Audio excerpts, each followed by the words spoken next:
Olá, meus amigos, amigas, internautas, sejam todos bem-vindos. Vamos dar continuidade ao estudo deste livro aqui. Foi escrito pelo nosso patrono, A Vida no Outro Mundo.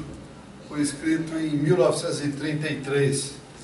Então, estamos aprendendo bastante coisas, bastante teoria deste intercâmbio que se dá entre os dois mundos. Hoje nós vamos falar em exteriorização da sensibilidade e da motricidade. Ou seja, como é que eu, estando aqui, me manifesto lá adiante?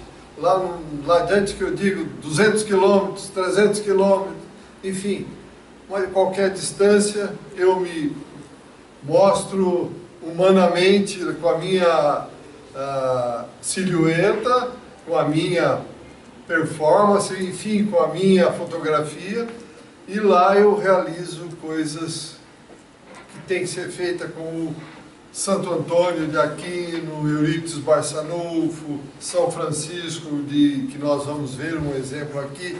Enfim, são coisas que ocorrem, por quê? É uma exteriorização da sensibilidade e da motricidade. Então vamos ver o que Karl-Barth-Schutter escreveu aqui. Um dos capítulos mais interessantes nas pesquisas que fazemos, diz ele, lá em 1933, da alma, é o que enfeixa, que engloba fatos transcendentes, fatos que ocorreram além da matéria, narrados por eminentes psicólogos e são relativos à exteriorização da nossa sensibilidade e da motricidade. Esses fenômenos, observados por exigentes magnetizadores ou hipnotizadores, foram estudados com real valor naquela época por Conde de Rochat e Dr. Baraduc e outros que trouxeram valiosa contribuição para a construção do templo imortalista.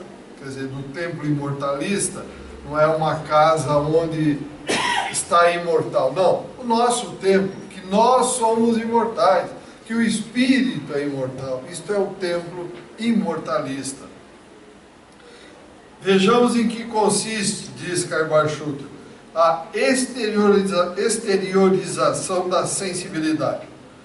Por aplicação de processos magnéticos, usados então naquela época pelo de Rochat, a sensibilidade do indivíduo se exterioriza ficando disposta do seguinte modo: fora da pele, a mais ou menos 3 ou 4 centímetros, forma-se em torno da pessoa uma camada sensível. Em torno desta camada vai se formando uma série de outras camadas com as mesmas distâncias, separadas da primeira camada. Então a primeira em torno de 3, depois camadas iguais com aproximadamente 7 centímetros e sucedendo-se outras camadas até mais ou menos 2 ou 3 metros de distância do médium. Essas camadas vão se penetrando e entrecruzando sem se modificarem. Eu vou só dar um exemplo para podermos entender. Elas não são coloridas, mas imaginemos se fosse colorida. Elas vão se interpenetrando, mas não perdem a cor. Cada uma tem a sua característica. E continua. Se o sono hipnótico se acentua, essas camadas sensíveis, o que é que acontece? Elas se condensam, a partir da terceira camada em diante, elas se condensam sobre 2 polos de sensibilidade situados, um à direita e outro à esquerda do indivíduo. Depois, esses 2 polos acabam por reunir-se em um só. Desde esse momento, a sensibilidade apreciável do indivíduo se transforma então num verdadeiro fantasma, capaz de distanciar-se do corpo carnal, obedecendo à ordem do magnetizador e podendo ainda atravessar obstáculos materiais, mas conservando a referida sensibilidade. Quando ele fala aqui em verdadeiro fantasma, nós estamos falando da exteriorização do ectoplasma ou do fluido vital, porque é ele que nos dá a motricidade e é ele que nos dá a sensibilidade no nosso corpo. Cada um de nós, ao nascermos, já temos uma quantidade de ectoplasma ou fluido vital determinado para a nossa existência. Nós podemos perder esses fluidos vitais, fluido vital ou ectoplasma, ou ganhar. Como é que perdemos? Quando perdemos? Quando nos embrenhamos nos vícios, quando nos embrenhamos em todos os excessos possíveis que a matéria se nos oferece. Quando ganhamos? Quando praticamos a caridade, quando auxiliamos, quando doamos de nós em prol do próximo. Aí nós ganhamos, a tal ponto que o próprio Cristo disse: quanto mais doardes, mais recebereis.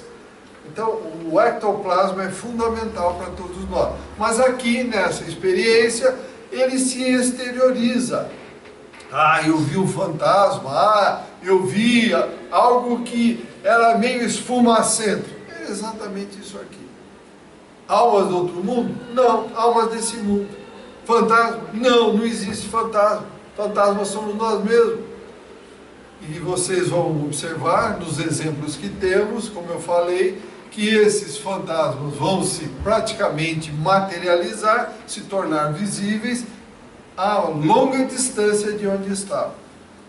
E continua o Carvalho Schutel dizendo o seguinte: esse fantasma, bem como as diversas camadas sensíveis, são vistos perfeitamente por aqueles que têm a qualidade de ver o mundo espiritual, os clarividentes, que os descrevem com precisão. Eles notam que uma metade, vamos chamar a metade direita do corpo, parece azulada, e a outra metade esquerda desse fantasma parece avermelhada. Então, essa exteriorização de fato acontece, pois tocando-a com um alfinete lá à distância, o sonâmbulo, o médium que está aqui, o sonâmbulo magnético, eu toco com o alfinete lá, ele sente a dor aqui. Então veja, uma coisa está ligada à outra. As investigações de Reichenbach sobre esses eflúvios vêm a seu turno confirmar a veracidade destas experiências, assim como o trabalho desse Dr. Baraduc, segundo os quais o eu verdadeiro, não está estritamente submisso ao organismo, mas se irradia mais ou menos na sua periferia. Ou seja, não depende só do corpo, tem alguma coisa a mais aí, o verdadeiro eu. E que é esta outra coisa? O espírito. É o espírito. Está provado que são coisas que se acoplam. Deus, espírito e matéria. Deus criou o espírito para interagir na matéria, desenvolver o amor, a justiça e o perdão e retornar a ele. Então o espírito realmente é o que está ali junto da matéria. E continua Carvalho Schutel. Engraçado, Maia. Oi? Que fala que o espírito não está preso na matéria. Não, ele não está, tanto não está preso na matéria, que quando nós damos uma cochilada, ele cai fora. É engraçado, né? Sai da prisão, ele está louco. Submisso ao organismo, ele não está preso. Não, ele está ligado. Está ligado? Está ligado, mas submisso não. Tanto que toda noite, nós caímos fora do corpo. Porque o que acontece quando nós desencarnamos? O corpo fica, o espírito vai embora. O que é o espírito, o corpo? Nada mais do que um invólucro momentâneo que nós estamos utilizando neste nível que nós estamos encarnados. Saímos daqui, trocamos de roupa e vamos embora para o outro nível. De lá vamos para o outro, até um dia chegar a Deus de volta. Quando? Não temos noção. Depende da nossa vontade, do nosso trabalho em amar a Deus e amar o próximo como a nós mesmos. Está nisto, resumido nisso. E continua o Caimar dizendo o seguinte: essas experiências podem, sem dúvida, explicar os casos de bicorporeidade ou desdobramento, que se tem verificado em todos os tempos, em todos os meios religiosos e meios profanos. Esses desdobramentos, isso acontece. Eu vi o fulano, ele estava lá em tal lugar. Mas não, ele estava aqui, conosco, aqui na nossa escola, no nosso meio. Eurípides Barçanufo era um mestre em fazer isso. Ele estava junto das pessoas, dando aula, de repente ele ficava semi-adormecido, os alunos já sabiam, ele foi embora para a Primeira Guerra, foi auxiliar, como na equipe de enfermagem, atender os que estavam feridos. Atendeu, ficou lá um certo tempo, ajudou, veio, assumiu o corpo, comentou com os alunos, isso em 1900, estamos falando da Primeira Guerra, 14, 15, 16, então vejam, 15, 20 dias depois é que veio a notícia confirmando aquilo que ele tinha acabado de dizer. São esses desdobramentos, foi para lá. Outros também, Santo Antônio de Pádua, e mais um caso que eu vou ler aqui, que está descrito no livro. Todos sabem muito bem que um dos casos que concorreram para a canonização de São Francisco de Sales, não é São Francisco de Assis, repetindo, São Francisco de Sales, foi o fato de ter ele, que morava a mais de 200 quilômetros de Roma, assistido em estado de desdobramento aos últimos instantes do Papa, tendo sido visto no Vaticano, próximo ao leito mortuário. Seu nome fez parte da ata respectiva. Olha que prova, né? Quer prova maior do que essa, gente? Nome na ata. E lamento, tem companheiros nossos aqui da matéria, não, mundo espiritual não existe, isso é brincadeira, isso é para quem não tem o que fazer, é para os velhos, para aqueles que estão desocupados. Conversa fiada, precisa arregaçar as mangas, estudar, pôr a cabeça para pensar. Aqui, quer uma prova maior do que essa? Pega esse caso, vai na cidade dele onde ele estava, vai em Roma e vê a ata, pronto. Aqui foi no meio católico. Foi meio católico, exatamente. Então vejam, nós não podemos simplesmente aquilo que nós não entendemos ou não sabemos, isso não existe. Você já estudou? Você parou para pensar? Não, então não fala abobrinha, como se diz na gíria. Não fala bobagem. Vamos procurar entender. O Espiritismo foi claro. Espíritas, amai-vos, instruí-vos. Sem instrução não tem como avaliar as coisas. Eu vou pela conversa do fulano. Não. Ouça 1000 opiniões, mas tem a sua. Nós não podemos simplesmente ser massa de manobra como sempre fomos, em todos os sentidos. Por isso o Espiritismo é fantástico. Nós temos a liberdade de ler, estudar, pensar, raciocinar, discutir e aceitar aquilo que for lógico. O que não for lógico, nós abandonamos. Alguma pergunta, algum comentário até aqui? Mas você queria falar de Masper, que no Renato ele foi um grande magnetizador. Quem? Mesmer. Foi. Ele foi missionário. Foi. Inclusive tem livros aí. O Chuto esqueceu dele. Eu acho que o Chuto deu uma cochilada. Deu uma boiada. Realmente. O Mesmer foi um grande magnetizador. O número concorda contigo. Foi o primeiro, realmente. que esse Bananek aqui, o outro. É. De Rochas também foi grande. Esse de Não, Rochas. foi, com certeza, mas ele se esqueceu do Mesmer. Ou no momento Você não sabe teve... quem fez parte dele? É. Tem um arrepio. Aulus. É? Da equipe de Mesmer. O Aulus? Aulus. O grande Aulus, né? O Aulus, o instrutor da Instrutor, de esse André daí Luiz. mesmo, esse daí mesmo. Foi Mesmer? Não. Eu não entendi da Não. Foi companheiro de Mesmer. 1850. Na mesma época ele estava reencarnando. Mais ou menos nessa época. Ah, tá. Eu não sei como acabou esquecendo dele. É. Alguma pergunta Mas, mais? porém, Acontece. às vezes acontece. Algum comentário mais? Então vamos em frente. Citamos este fato, diz Carbachuto, de relance, mas temos dezenas deles que podem ser verificados. Como se vê, então, a exteriorização da sensibilidade e da motricidade pode também ser efetuado por processo magnético ou naturalmente, como fazia Eurípides Barçanufo.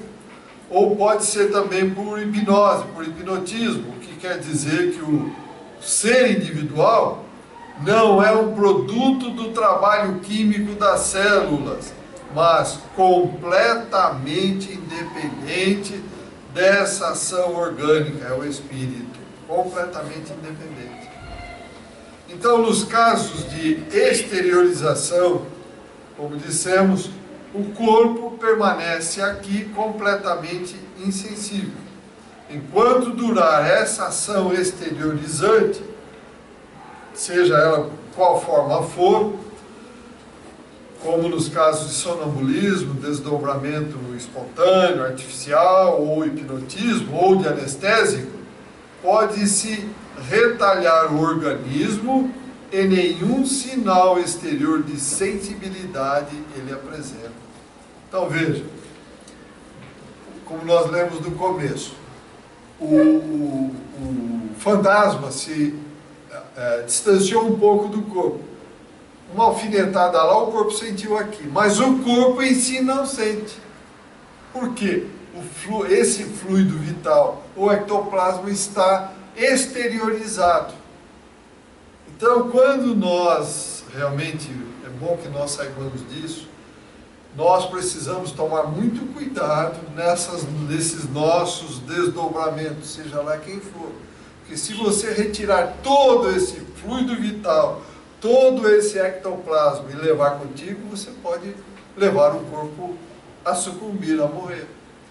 Então nós temos que tomar muito cuidado. O próprio André Luiz comenta isso.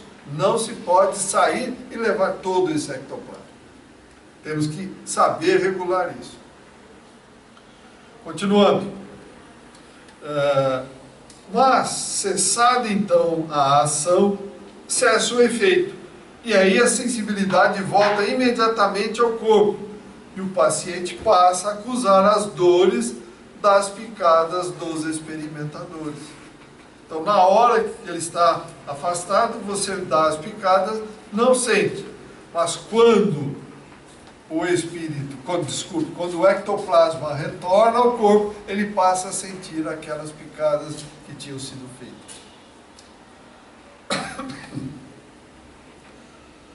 Esse fato, segundo a observação meticulosa do professor Karl Duprel, seria mais que suficiente para provar a existência da alma, que é o núcleo anímico que em certas e determinadas condições se exterioriza, levando consigo a sensibilidade. O que, no dizer de Claude Bernard, constitui o sinal da vida. Então essa sensibilidade, esse fluido vital, esse ectoplasma, é que dá toda a sensibilidade nossa aqui na matéria. E é de ver que, com a retirada da sensibilidade do organismo, ela não se extingue. Ela permanece incólume, ali firme. Tanto assim que reaparece ao cessar a causa de sua anulação. E reaparece exatamente como era, sem modificação alguma, apresentando a sua identidade primitiva, absolutamente, tudo igual. Ela saiu, voltou, está tudo igual, não mudou nada. E não se diga que essas considerações que fazemos para demonstrar a existência da individualidade, independente do seu corpo carnal, seja uma simples dissertação filosófica, com presunção de conclusão científica. Por quê? Porque as experiências das quais tratamos obedecem ao mais restrito método experimental. Os fatos por nós observados podem ser verificados a qualquer hora. É que a sede de todas as sensações e percepções, muito longe de se encontrar no corpo, tem seu lugar onde? No perispírito, que é o organismo psíquico que resiste à ação da morte e se mantém indestrutível às modificações físico-químicas. O que é o perispírito, meus amigos, amigas e internautas? O perispírito é o molde onde nós, espírito, moldamos o fluido cósmico universal e vamos montando com o passar da evolução, com o passar do tempo, este nosso corpo que nós temos. Então, nós temos o nosso corpo físico que recebe a ação do espírito, tem um modelo, moldamos o nosso corpo físico. Quando nós estamos doentes, é o corpo que está doente? Isso é o reflexo, mas quem está doente é o perispírito, é o modelo. Então nós temos que ir na causa, no perispírito, corrigir lá para que o corpo automaticamente seja corrigido. Ah, mas nós tomamos remédio, mas para minorar os efeitos que esta doença está causando. Nós mexemos no efeito e não na causa. Então, para mexer na causa, nós temos que trabalhar o espírito, trabalhar a nossa mente. Por isso, o Cristo sempre foi claro: orai e vigiai. Vigiar, como eu brinco sempre, o marido da vizinha, a mulher do vizinho, os nossos pensamentos. Porque eles é que deformam, eles é que causam um estrago no perispírito. E esse estrago nós podemos corrigi-lo desta forma, nos ligando no Pai através da paz, do amor, da harmonia e do equilíbrio que está no universo. Mas nós insistimos, queremos, fazemos força para nos ligar só à matéria, às coisas da matéria. Ah, eu vou pegar, eu vou fazer. Eu pergunto a vocês aqui, meus amigos em casa, se a Terra acabar agora, virou pó, desintegrou a Terra, cadê os nossos problemas? Sumiram. E nós também? Estamos vivos do lado de lá, e aí? E aí? Então nós temos que parar e pensar o que nós pretendemos. Realizar as nossas dificuldades, resolver os nossos problemas? Sim, devemos fazê-lo. Mas não é só isso, porque se eu desencarno agora, os problemas aqui continuam, não muda nada. Mas para mim vai ser um estrago do lado de lá. O que eu pus na minha maleta de retorno? Só problemas materiais? Não serve para nada lá, absolutamente nada. Mas utilizei a matéria para fazer o bem, para disseminar o amor, disseminar a caridade, fazer aquilo que o Cristo ensinou e exemplificou? Não fiz. Então, do lado de lá vai ser difícil. Eu vou encontrar o quê? O inferno? Vou encontrar o céu? Depende de cada um de nós. Céu e inferno determinado não existe. Nós criamos o que nós queremos para nós com os nossos pensamentos. Por isso o Cristo foi claro: orar e vigiar. Comentários, perguntas? Vamos lá, gente. Gostaria de ouvi-los. Voltando ao caso do perispírito, ele é muito importante. Ele marca toda a nossa, vamos dizer assim, nosso desregramento, né, que praticamos. Tudo. Qualquer dúvida está nele. Quando nós saímos de... Utilidade, penso que é só com o corpo do espírito, mas não é só isso. Não é. Ele dará dinheiro. Quando nós saímos desta paz, deste amor, desta harmonia, desse equilíbrio que rege o universo, nós começamos a ficar chateados, bravos, querendo, como diz, dar coice na sombra, como se diz na gíria. Preparemos-nos, gente. Nós estamos lesando o nosso perispírito, estamos causando buracos nele. E vejam, por exemplo, quando vocês pegam um véu, faz um buraco, a gente vai fazer uma união dele, o que acontece? Vai puxando, vai diminuindo. Assim acontece com o nosso perispírito. Vai diminuindo de tal forma que nós podemos ficar um ovoide. E quem que fez isso? Foi Deus o culpado? Alguém que fez, foi lá, pegou e apertou? Não. Nós é que fazemos isso com os nossos pensamentos. Porque nós vivemos na matéria achando que somos eternos na matéria. Não somos, não. Quantos de nossos entes queridos já foram embora? Já deixaram a matéria e voltaram para o mundo espiritual? Quantos? Uma infinidade. Voltaremos também. Quantas vidas já passamos aqui, já voltamos? Uma infinidade, N vezes. Então, estamos aqui não é para passar férias, mas é para aproveitar as experiências que temos e buscar sempre isso. Paz, amor, harmonia e equilíbrio. É desta forma que temos que agir.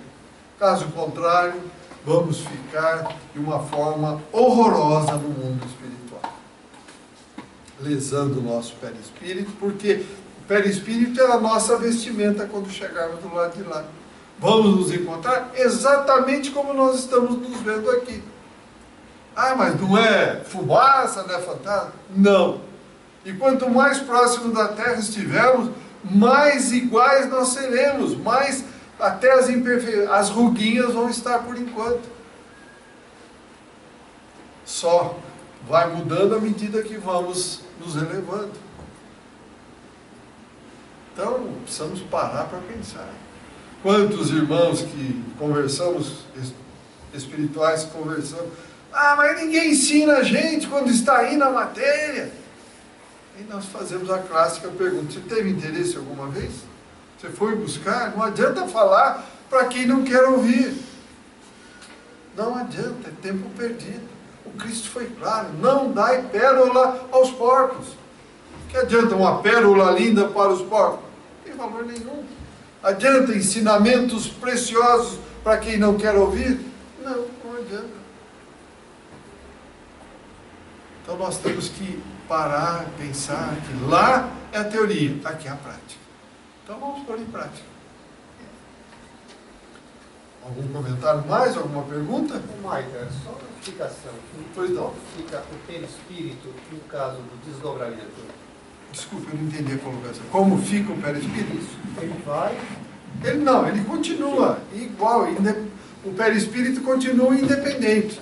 Porque esta é uma das camadas que envolvem o nosso corpo. O perispírito, ó, corpo, perispírito e espírito. O espírito manda uma mensagem para o perispírito, ele transforma numa linguagem tal que o corpo pode entender. O corpo manda uma mensagem para o perispírito, ele transforma numa mensagem tal que o espírito pode entender. Ele é o intermediário entre a matéria e o mundo espiritual. Então nós estamos falando de revestimento que estão no corpo físico. Estão juntos, está próximo, está acompanhando. Ele está sempre aí junto, presidindo. Presidindo sob a ação do Espírito, obviamente, que é o dono de tudo isso. É o comandante de tudo isso. Cada um tem o seu espírito individualizado, nenhum está grudado no outro, Todos nós somos independentes, cada um tem o seu livre-arbítrio. Ok? Mais perguntas? Mais comentários? Então eu vou só dizer o seguinte, que no próximo encontro nós vamos discutir bastante, mas só vou dizer o seguinte: como é que essa efluviação, como eles chamavam, como é que essa saída do corpo acontece? Então ele diz o seguinte aqui, ó. Cumpre-nos acrescentar que a ação do magnetismo não se resume à pura sugestão pela palavra, como julgam aqueles que não estudam para valer. A ação magnética tem por fim concentrar e transmitir esse fluido magnético, que é algo de poderoso, como são também os fluidos elétricos. Poder-se dizer que o fluido magnético é um fluido elétrico atenuado e modificado pela vontade do operador. Então veja, se nós ligamos uma tomada, aquela constância da tomada 110, 220 que nós endereçarmos, ela vai continuar sempre. Agora, esse fluido magnético, ele vai variando de acordo com a sua vontade. Ah, mas pode me falar assim, mas eu ponho um transformador e vou variando. Mas eu tenho que previamente fazer isso, para mudar a corrente elétrica, 110, 120, 100, 90, 50. O fluido magnético não, ele vai mudando de acordo com o momento, a necessidade daquilo que está acontecendo. Então ele varia bastante continuamente. Então é sobre isso que nós, no próximo encontro, vamos discutir um pouco mais. Mas por hora, eu gostaria de dizer para vocês o seguinte: vamos estudar um pouquinho mais o Livro dos Espíritos, vamos estudar um pouquinho mais o Livro dos Médiuns, vamos ler um pouco mais da literatura espírita, em especial André Luiz, Emmanuel. Ah, mas é chato, é difícil. Não, a internet hoje está tão tranquilo, você joga qualquer assunto lá, vem esmiuçado. Agora, precisamos ter vontade de ler. Podemos ficar, amanhã eu faço, depois eu faço, quando eu me aposentar eu faço, quando eu ganhar na loteria, quando? Paramos com isso, gente. Quando amanhã é o talvez, como diz André Luiz, nós não sabemos o que vai acontecer. É o hoje que nos interessa. Amanhã não, eu não sei se estarei aqui. Se eu não estiver, já estou lá me confrontando com tudo aquilo que eu prometi fazer e não fiz. Ou com tudo aquilo que eu fiz. Eu estou lá frente à minha consciência no mundo espiritual. Então nós precisamos estudar um pouco mais e acabar com essa história de que a maioria das pessoas que vêm para a matéria, voltam e não têm a mínima noção do que ocorreu. Não sabe se estão aqui ou se estão lá, ou se estão lá, estão com as aparências iguaizinhas a que tínhamos aqui, só não estão encontrando a casa, não estão encontrando os entes queridos, mas não entendem por que não estão encontrando esses entes queridos. Então não faz mais sentido hoje, depois que nós recebemos o Consolador prometido, nós estarmos aqui, desencarnar e não saber o que aconteceu. Não tem mais sentido, meus amigos. Nós temos que nos preparar para a volta. Quando vamos viajar? Vamos sair daqui, vamos fazer uma viagem até... Vamos extrapolar, Estados Unidos. Tá. E aí? O que nós fazemos? Preparamos a mala, vamos levar, vamos ver o passaporte, vamos ver isso, vamos ver aquilo, vamos ver aquilo outro, vamos levar uma roupa tal, etc, etc. E para voltar não precisa, mundo espiritual, você acha que... E aí? Para vir nós nos preparamos, programamos, olhamos lá o nosso passado. Ah, eu vou tirar isso aqui de letra agora, vou fazer isso. E a volta? Não tem? Ah, mas o mundo não existe, o mundo espiritual não existe.